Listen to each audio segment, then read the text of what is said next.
Would you die for me? Yes. I live for these moments with you. I'm all yours. The Joker and Harley Quinn are unpredictable.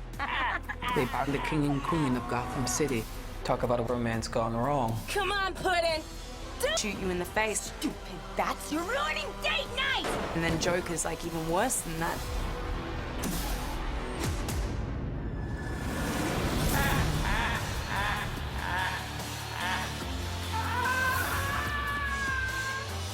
I think that the Joker is probably better known than the devil. Some might say that the Joker is the most famous bad guy in the DC universe. The trick was to be incredibly respectful of the legacy of the Joker and not tamper with that, yet at the same time reinvent the Joker. And Jared pulled that high wire act off. What? Because the character of the Joker is so out there, I mean, he's an anarchist, he's crazy. Jared's process of digging as deep as he did was one in which we wanted to support. Once he was on the set, his voice changed and he only spoke as Mr. J. Conducted himself as Mr. J. You really couldn't connect with him unless you called him J, Mr. J, Joker. And, you know, it creates an interesting set dynamic when somebody does that. Everybody gets to sit in the chair. Start with you. I would go into his trailer and have a conversation with him, and I remember the first time that happened, I was pausing because I realized I was actually having a conversation with Mr. J and not necessarily Jared. That's right. Welcome. Welcome to my nightmare. I was in another world. I was in another universe. It's exactly where I needed to be, and it was an incredible experiment, incredible exercise. So, you know, disappearing, going into that rabbit hole was something I never expected.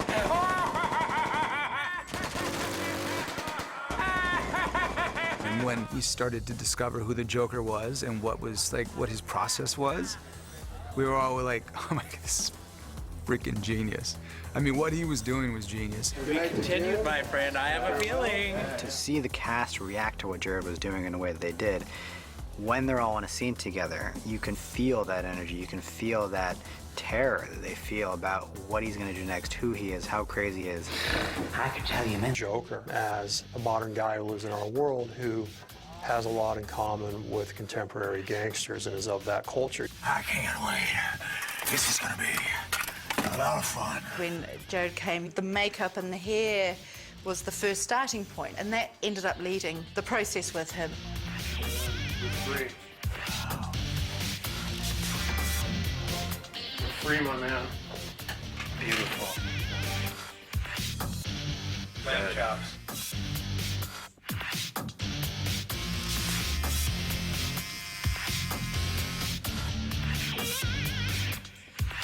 One interesting thing that happened is we explored the purple suit a lot. It was decided it's just too much with all of the tattoos and the hair and everything. So we pared it right down, and really just to give Jared room to let him play the character and be not overwhelmed with stuff. Are you sweet talking me?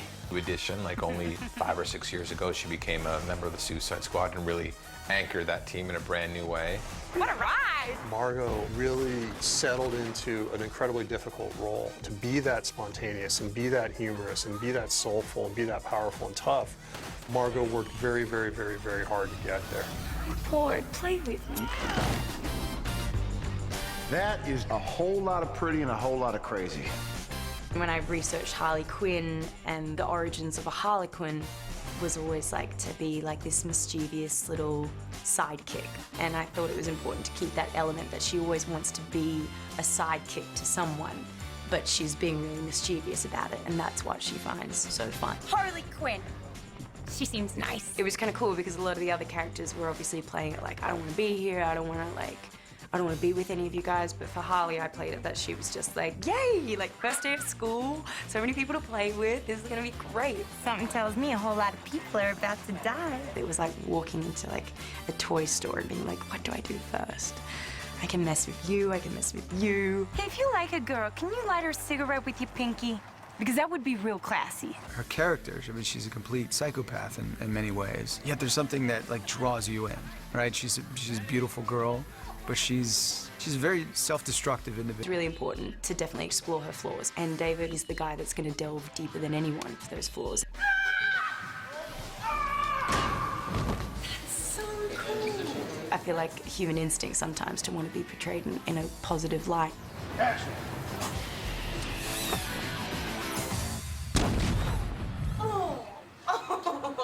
Now that's killer out. And David would always sway us the other way. He's like, no, if he's upset right now, you should say something mean to him right now, because that's what she would do. When I get mad, I lose control, you know. I don't know what I do till it's done. The kids? He killed them. Jay's character was someone really pouring their heart and soul out, and David would come and whisper in my ear and be like, now's when you stab him. Own it. What do you think was gonna happen? Huh? Hey, Harley, come on. To really dig in and sting them when they were down, that was in her nature, and I couldn't avoid that. I had to explore that as much as I explored, like, the funny side to her. Know what they say about the crazy ones? Huh?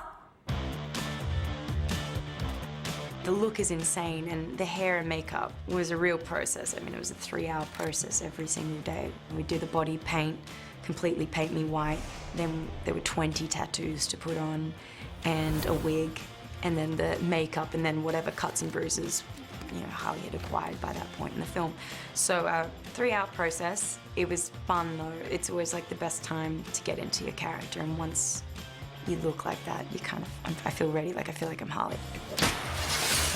Can't get enough of each other. He married me. It's the very first time in a movie that I've ever been on where on day 2 of shooting on production, it was just Jared and Margot shooting that day. And the entire crew, you just kind of look around and their jaws are on the floor because they're watching something so special and so unique. You dirty pervert. Oh my God. You people, what are you looking at? Shut up! It was like pure entertainment for the crew. There we go. And action! Get off me! What do we have here? The Harley Joker stuff was so unpredictable. Like the squad stuff, we had done so much rehearsal and we needed to because it bonded us in a way that none of us ever expected would happen, obviously. But the Joker stuff, Jared and I didn't really do any rehearsals off screen. I'm rehearsal. It's really scary.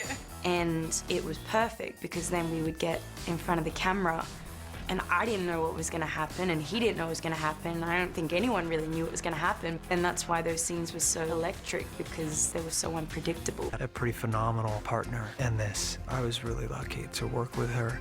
Incredibly kind, incredibly patient, which you have to be with the Joker in the room. Desire becomes surrender. Surrender becomes power. You want this? I do. Oh, God, you're so good. When you're acting with Joker, like, I didn't see any of Jared, not for a second. It was Joker, and he's nuts. But whatever the result was, it meant that we got these great moments on screen. But he's there, waiting to chew your bloody face off.